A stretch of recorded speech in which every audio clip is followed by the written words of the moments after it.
오늘은 기도, 동행의 대화를 시작하다 하는 그런 제목으로 말씀을 드립니다.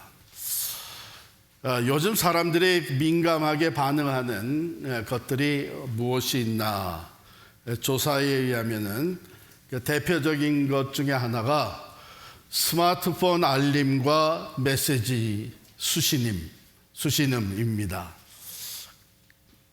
카톡 또 메시지 알림, 누군가 나를 찾고 있다는 것에서 사람들이 안도감을 느끼는 동시에 즉시 답을 해야 된다는 압박감 또한 느낀다고 합니다. SNS 좋아요 알림, 타인의 인정과 다른 사람들의 반응에 대한 것이 굉장히 민감해지고, 그리고 현대인이 가지고 있는 그 단편적인 것을 보여준다는 거예요. 인정을 받고 싶고 나에 대한 다른 사람의 반응이 어떤가 하는 게 지극히 관심이 크다는 것이죠. 그 다음에 주식, 코인, 가격 변동 알림 그렇습니다. 자산 가치의 변화에 지극한 관심을 가지는데, 이것은 불안과 기대감을 교차시켜가면서 계속 울린다고 합니다. 사실인 것 같아요. 그런데 시대를 물어나고 우리 하나님의 사람들은 어디에 민감하게 반응을 해야 될까? 다른 것보다도 하나님의 음성이죠. 하나님의 음성을 민감하게 듣고 또 반응을 해야 됩니다. 그런데 오늘 본문 말씀 1절을 보면 기대와는 다릅니다. 1절 말씀 다 같이 읽겠습니다.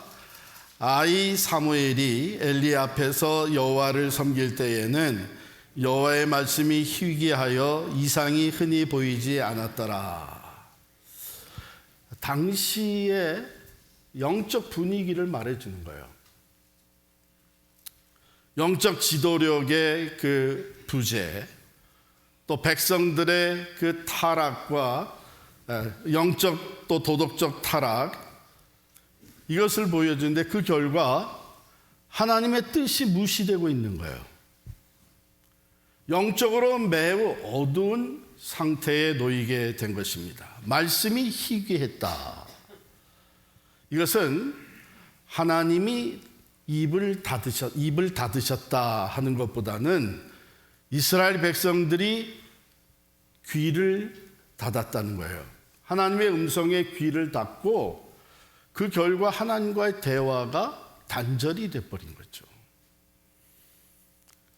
오늘날 우리도 그럴 수가 있습니다. 어쩌면 우리도 모르게 이런 영적 상태에 놓일 수가 있는데, 분주함과 또는 영적인 것에 대한 무관심 속에서 하나님의 음성을 놓치는 것이죠.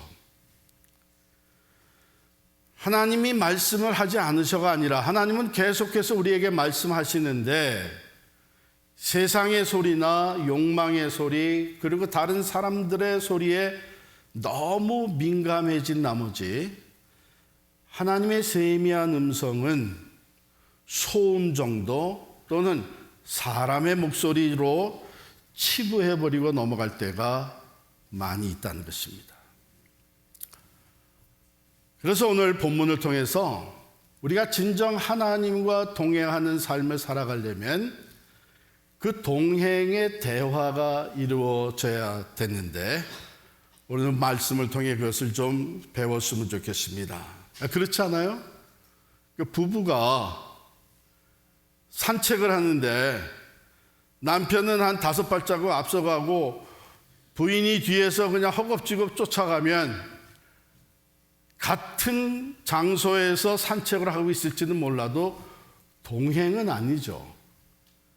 동행은 서로 눈을 마주치면서 대화가 이루어질 때, 그때 동행이 됩니다. 오늘 본문 말씀에 먼저 사무엘에게 주어졌던 타이틀을 생각해 보면 좋겠습니다. 사무엘이 오늘 말씀에 주인물로 나타나고 있는데요. 사무엘이 어떤 인생을 살았느냐? 먼저 사무엘은 사사였어요. last, 마지막 사무라이가 아니라 the last judge였어요. 마지막 사사였는데 중요한 역할을 감당했죠. 사무엘은 이스라엘의 마지막 사사로서 사사 시대와 그 다음에 이어지는 왕정 시대를 잇게 되는 그 브리지 역할을 했습니다. 이스라엘의 마지막 사사로 백성을 다스렸고요. 그 이후에 이스라엘의 초대 왕 사울과 그 대를 이은 다윗 왕에게 기름을 부어서 왕정 시대를 열게 됩니다. 그런가 하면 그는 또한 선지자였어, 프로핏이었습니다. 오늘 본문 3장 쭉 내려가서 20절을 한번 보시면요. 단에서부터 부엘세바까지의 온 이스라엘이 사무엘은 여호와의 선지자로 세우심을 입은 줄을 알았더라. 선지자, 하나님의 말씀을 대언하는 사람이죠. 그런데 사무엘 때로부터 정식 선지자 직분의 기틀이 마련이 되었어요.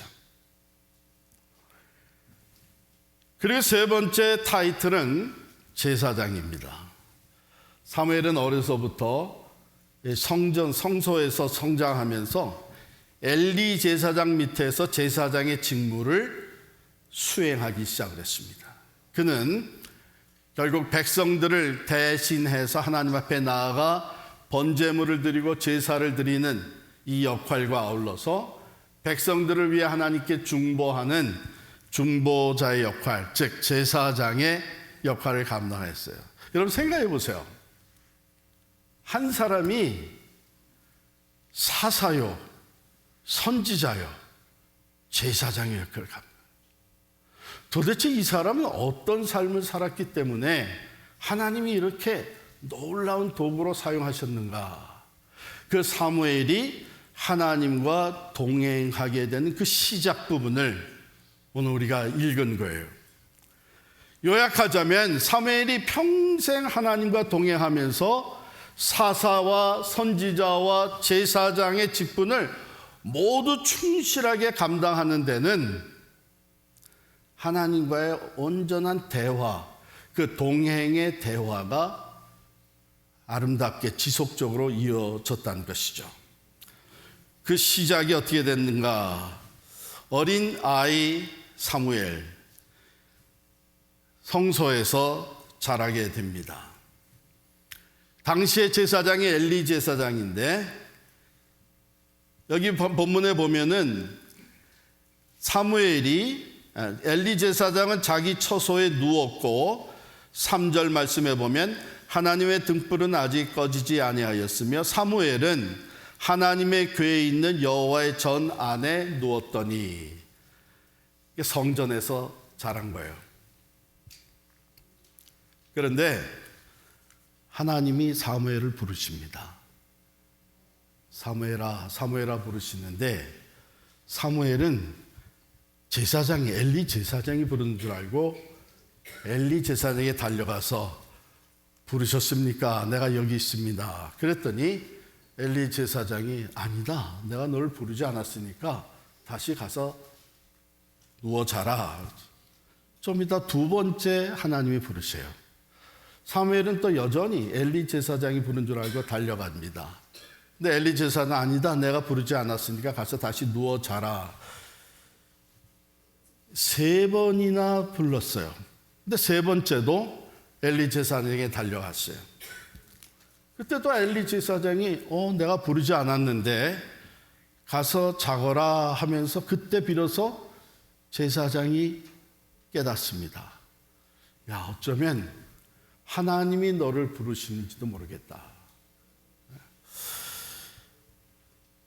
이분은 역시 제사장이 다르구나 이렇게 얘기할 수도 있겠지만 영적으로 제사장이 굉장히 둔감되어 있다, 둔해졌다 하는 것을 보여줘요. 3번씩이나 그런 일이 있은 후에야 엘리 제사장이 이것이 하나님의 부르심이 있을 수 있겠다 깨닫게 돼요.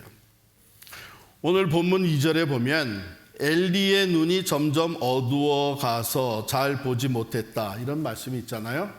그것은 그냥 단순히 시력이 약해졌다, 시력에 문제가 생겼다는 것만을 얘기하는 것이 아니고, 이 구절이 암시하는 것은 영적인 어두움을 암시합니다. 자, 여기서 우리가 한번 생각해 볼 것은, 하나님께서 깨닫지 못하고 있는데 사무엘도 깨닫지 못하고, 왜? 사무엘은 아직 하나님의 음성을 들어본 적이 없고 하나님의 말씀을 잘 알지 못하는 상태예요.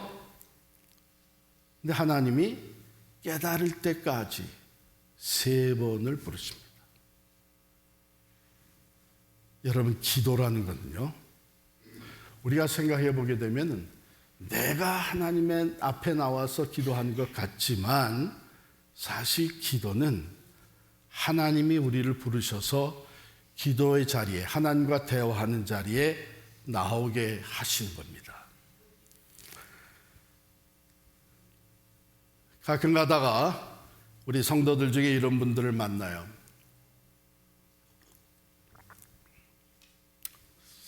요즘 안 보이다가 새벽 기도에 나오시는데, 무슨 어려운 일이 생겼나요? 기도 제목이 있나요? 새벽 기도에 안 보이던 사람이 나오면 우리 목회자의 마음에는 바로 그런 생각이 먼저 들어요. 그런데 다 그런 건 아니고, 최근에 어떤 분이 지난 연말부터 하나님이 자꾸 나를 깨우시고 새벽 기도의 단으로 인도해 주셔서 나오고 있습니다. 그래요. 지금까지 계속되고 있는 거예요. 자, 여러분 생각해 보세요. 내가 기도의 제목이 있어서 이제 새벽 제단에도 나가서 좀 부르짖어야 되겠다 그러면 나가서 뭐 기도해야 될지 알아요. 그죠? 그런데 하나님이 나를 깨우셔서 새벽에 기도 자리로 나가라고 하셔서 나왔다면 뭘 기도할까요? 먼저 하나님께 물을 것 같아. 하나님, 왜 불러주셨습니까? 뭘 기도하면 됩니까? 조용히 하나님의 음성을 들으려고 그럴 거예요. 여러분, 우리가 진정 하나님과 동행하는 기도의 대화는 바로 이런 거예요. 하나님이 이걸 원하신 겁니다. 하나님의 사람들과 우리들과 동행자로서의 대화를 나누기 위해서 우리를 기도의 자리로 부르셔요. 자, 이것을 깨닫게 된 엘리 제사장이 사무엘에 뭐라고 그럽니까? 이게 하나님이 너를 부르신 것 같으니까 이제 또 한 번 음성이 들려오면 이렇게 대답을 해라. 여러분, 한번 9절 말씀을 우리가 같이 읽겠습니다. 9절입니다. 시작. 엘리가 사무엘에게 이르되 가서 누웠다가 그가 너를 부르시거든 네가 말하기를 여호와여 말씀하옵소서 주의 종이 듣겠나이다 하라 하니 이에 사무엘이 가서 자기 처소에 누우니라. 그래서 가서 다시 누웠어요. 그랬더니 조금 있다 다시 들려옵니다. 사무엘아, 사무엘아. 사무엘이 가르침을 받은 대로 대답을 합니다. 말씀하옵소서 주의 종이 듣겠나이다. 우리 한번 다 같이 따라 해볼까요? 말씀하옵소서 주의 종이 듣겠나이다. 시작. 말씀하옵소서 주의 종이 듣겠나이다.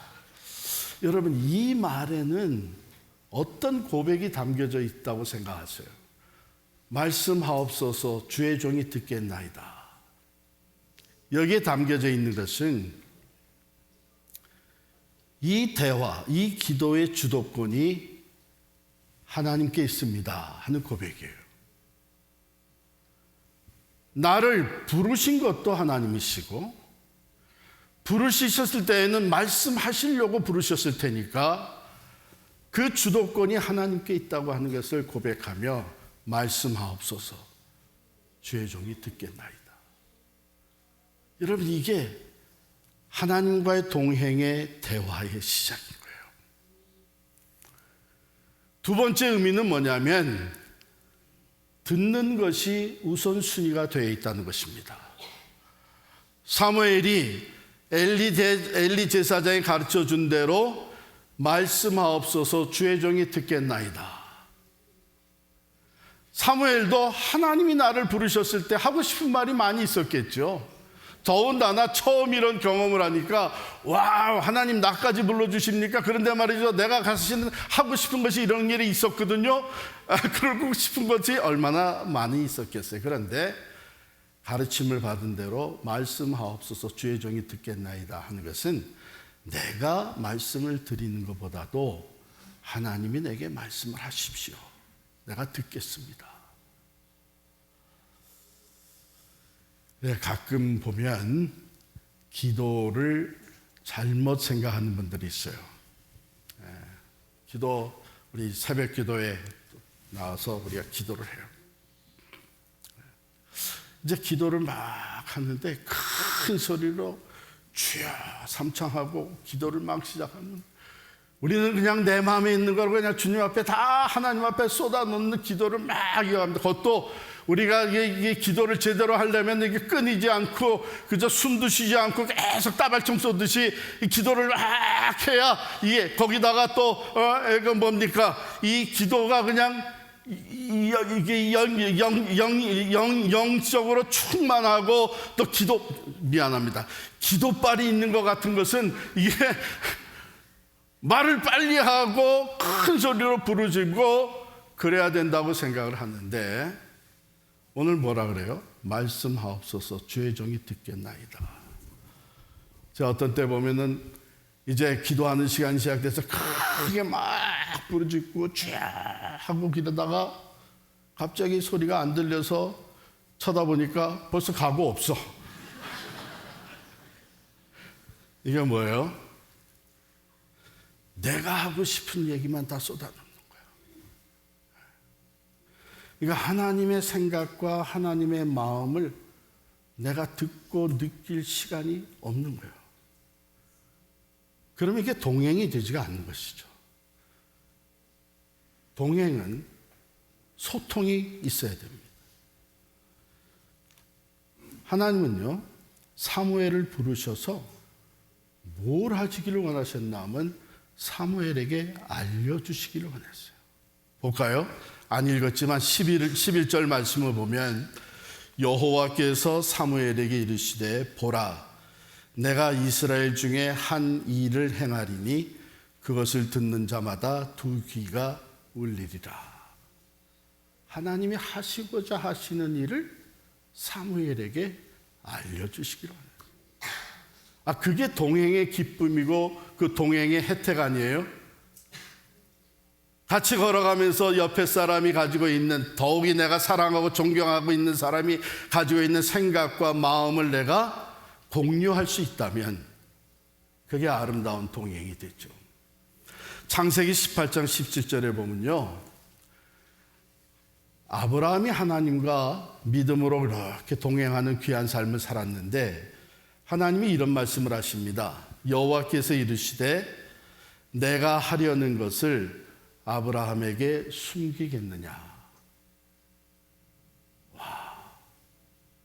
지금 하나님이 그 18장에서 하신 그 말씀의 배경은 뭐냐면 이제 소돔과 고모라의 그 많은 죄악으로 인해서 불로 심판하시려고 계획을 하고 계신 거예요.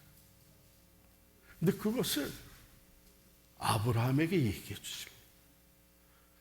그랬더니 아브라함이 하나님의 계획과 하나님의 생각을 알게 되고 중보합니다. 아니 하나님, 그런데 그거 다 멸망시키겠습니까? 거기에 의인 50명만 있어도 구원해 주시죠. 40명은 어떠세요? 이렇게 내려옵니다. 나중에 의인 10명까지 내려와요. 근데 하나님께서 의인 10명도 못 찾았으니까 너 롯의 가족을 빨리 피신시켜라. 여러분, 이게 하나님과 동행하면서 대화하면서 소통하면서 하나님으로부터 받은 거예요. 하나님과의 동행이라면 이런 은혜가 우리에게 주어지는 것이죠.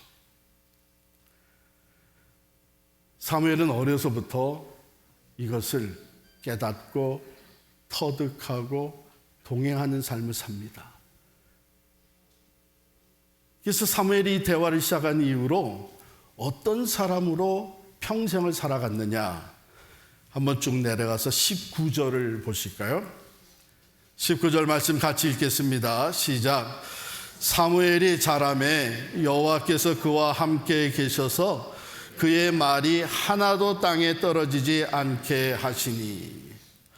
그의 말이 하나도 땅에 떨어지지 않도록 하나님께서 사무엘과 함께 하셨다. 이 말은 뭐예요? 이 말은 사무엘의 전 생애, 그가 어떤 생애를 살았느냐, 그리고 그에게는 어떤 권위가 주어져 있었느냐 하는 것을 가장 강력하게 표현하고 있는 말입니다. 사무엘의 입에서 나온 말은 하나도 땅에 떨어지지 않았다. 그것은 그 말대로 이루어졌다는 거예요. 사무엘의 입에서 나온, 사무엘이 가르치고 사무엘이 선포한 그 모든 말씀은요, 그 말 그대로 이루어졌다는 거예요. 사무엘이 능력이 있어서요? 아니에요. 비밀은 간단합니다. 사무엘이 하나님과 동행하며 대화를 한 거예요. 하나님이 하시고자 하시는 일을 사무엘에게 알려준 거예요. 하나님의 뜻과 하나님의 생각을 사무엘에게 전달해 주셨어요. 사무엘은 자기 생각이나 자기 판단이 아니고 하나님이 말씀하신 그대로를 말해 주었고 그대로를 선포해 주었더니 신실하신 하나님이 그대로 이루실 거 아니에요. 거짓말하세요, 하나님이? 하나님이 말씀하신 대로 그대로 이루어지니까 사람들이 보면 뭐예요? 와우, 사무엘이 말한 건 그대로 다 이루어지네. 사무엘이 말한 것은 그대로 하나님의 뜻이네. 이래서 그 사무엘의 평생에 그의 입에서 나온 말이 하나도 땅에 떨어지지 아니하고 그대로 다 성취돼요. 그러면 영적 권위가 서는 거죠. 저분의 말은 곧 하나님의 말이다. 그대로 이루어진다. 저는 바라기는 우리 크리스찬들이 이런 삶을 살아갔으면 좋겠어요. 세상에 나아가서 살아갈 때에 우리의 말이 땅에 떨어지지 않고 그대로 이루어지고 진실된 말이요 그대로 성취되는 말이라면 얼마나 권위가 세워지겠어요. 여러분, 우리가 하나님과 이와 같이 사무엘이 했던 것처럼 하나님과 소통하며 동행을 하게 되면요, 뭐가 바뀌는지 아세요? 우리 언어 생활이 바뀝니다. 말이 바뀌는 거예요.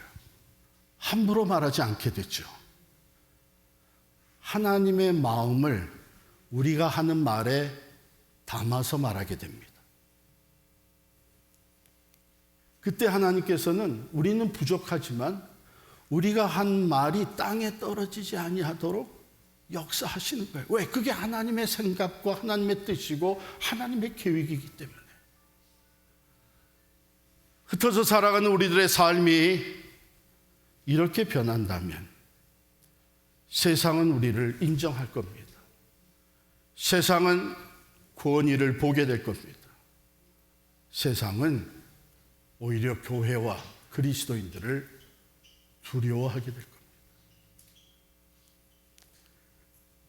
그래서 우리가 하나님과 소통하며 동행함으로 말미암아 우리의 말이 다른 사람을 살리는 말이 되고 공동체를 세워가는 능력의 말이 되고 하나님의 마음이 우리의 말을 통해서 전달이 되고 하나님의 말씀이 우리의 말을 통해서 선포가 되어지고 하나님이 계획하시고 하시고자 하시는 일이 우리의 입술을 통해서 전파되어질 때에 그대로 이루시는 하나님을 나뿐만이 아니라 우리의 말을 듣는 모든 사람도 체험하게 됩니다.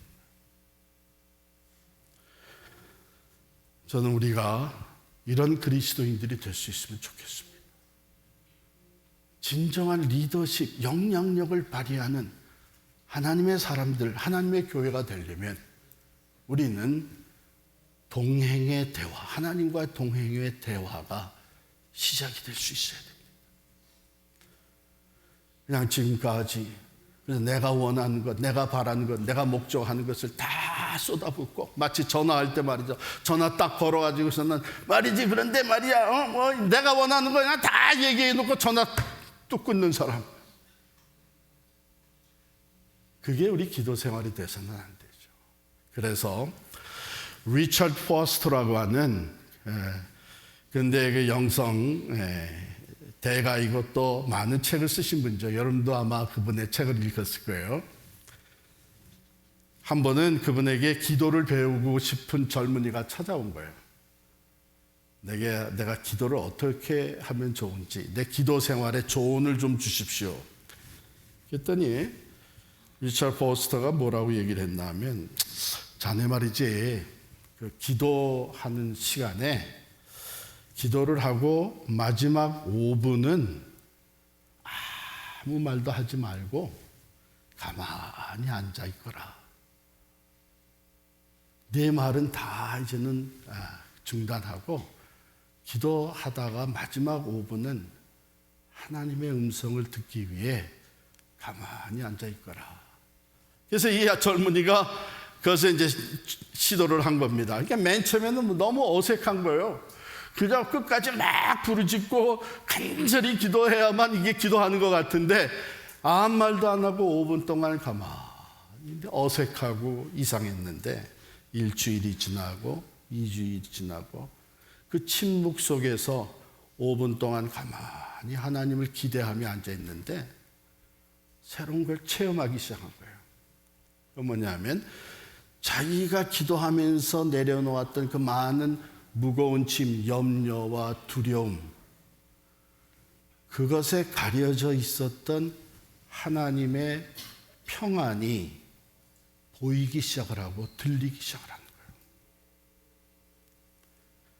거예요. 늘 자기 말만 했던 기도 생활이 이제는 하나님의 세미한 음성을 듣는 경험으로 이어지기 시작한 겁니다. 하나님의 숨소리가 느껴지는 거죠. 그래서 문제와 불안함과 두려움, 걱정에 꽉 차였던 그 가운데 그걸 하나님께 다 쏟아놓고 마지막 5분을 조용히 하나님을 기대하는 그 시간이 하나님을 느끼고 하나님의 숨소리가 들리는 것 같고 하나님이 계획하시는 것을 깨닫게 되죠. 빌립보서 4장 6절에 보면 그러므로 아무것도 염려하지 말고 모든 일에 오직 기도와 간구로 너희 구할 것을 감사함으로 하나님께 아뢰라. 그리하면 모든 지각에 뛰어난 하나님의 평강이 그리스도 예수 안에서 너희 마음과 생각을 지키시리라.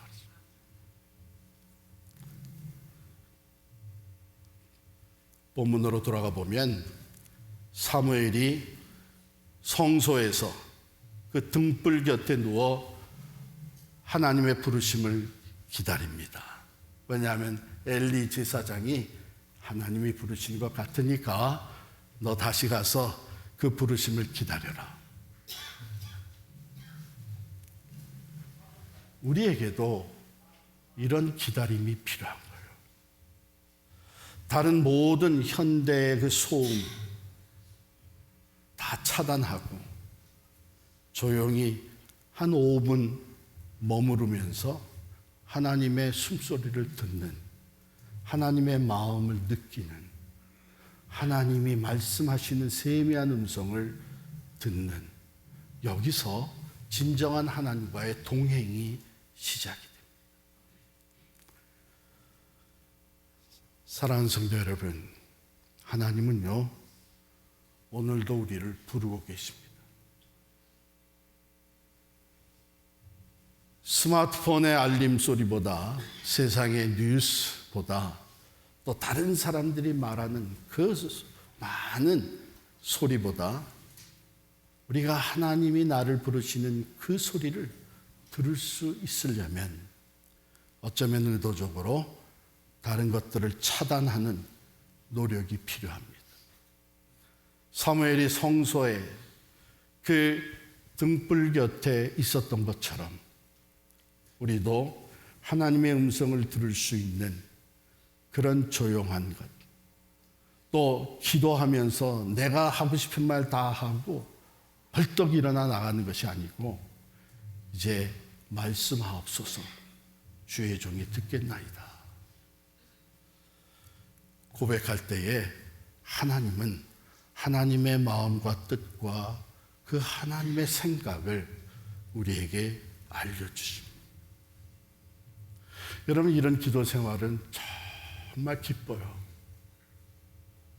어떤 때는 실컷 기도하고 하나님 이렇게 해주십시오 믿습니다 하고 5분을 앉아 있는데 하나님이 이런 마음을 주세요. 그런데 내가 다 알겠는데 너 그렇게 하지 마라. 그러면서 원수까지도 사랑하라고 하는 이 말씀을 주실 때가 있습니다. 그러면서 하나님의 말씀대로 내가 원수까지 사랑하게 되면 그 다음엔 내가 다 책임진다. 여러분, 이런 기도 생활을 우리가 한 번, 두 번 경험하기 시작하면 하나님과 동행하는 삶에 엄청난 기쁨뿐만이 아니라 능력을 경험하게 됩니다. 왜냐하면 내가 받은 기도의 응답이 뭐예요? 하나님의 마음이에요. 하나님의 뜻이에요. 하나님의 말씀이에요. 하나님이 하시고자 하시는 일이에요. 그것을 내가 깨달아서 그것을 순종하고 나아갈 때에 하나님은 어떤 분이세요? 신실하게 그대로 이루어 주시는 분이십니다. 저는 이런 면에 있어서 우리가 하나님과 동행하는 것이 새로워질 수 있기를 바랍니다. 교회가 변화되어야 된다고 생각을 합니다. 우리의 기도 생활이 진정한 하나님과 동행의 대화로 이루어질 때에 하나님은 우리의 인생을 통해서 살아 역사하심을 나타내 보여주실 줄을 믿습니다. 다시 한번 우리 따라하겠습니다. 말씀하옵소서 주의 종이 듣겠나이다. 시작. 말씀하옵소서 주의 종이 듣겠나이다.